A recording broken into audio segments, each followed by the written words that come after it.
discussion from that last post. Open, honest dialogue, and not just segmenting into this is right, this is wrong, what have you. That's what it's all about. So thank you for opinions, whether you agree or whether you disagree with the concepts that we address in the post and the article that we put out.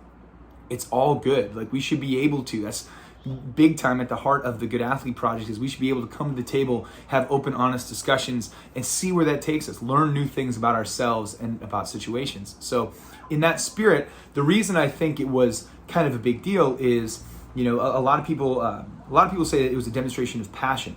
I believe that, but I don't think having passion validates behavior. People say, well, it was a really emotional moment. There was a lot on the line. Totally get it. I bet, I'll validate his emotion in that way. I think it was a frustrating time. I think I would have been angry too, without question. I wouldn't have chosen that set of behaviors to follow up on my anger. And that's really the difference. We're talking about emotion regulation, first of all, not emotional denial. And you want to push that a little further, we're really talking about behavioral regulation. A lot of people get mad and frustrated, and the anger and frustration might be totally valid.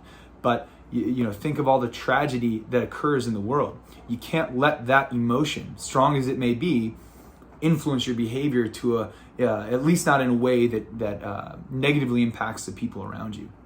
People say, well, he was up in the booth.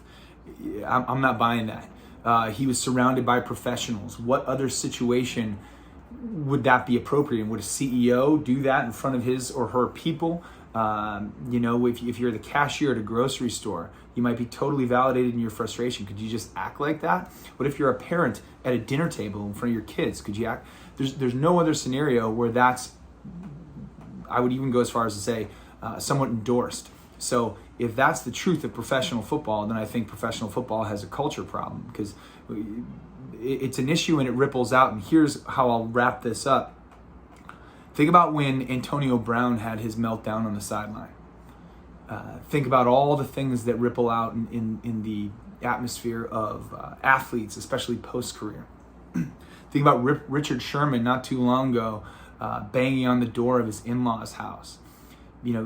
Their frustrations, their emotions might have been totally valid.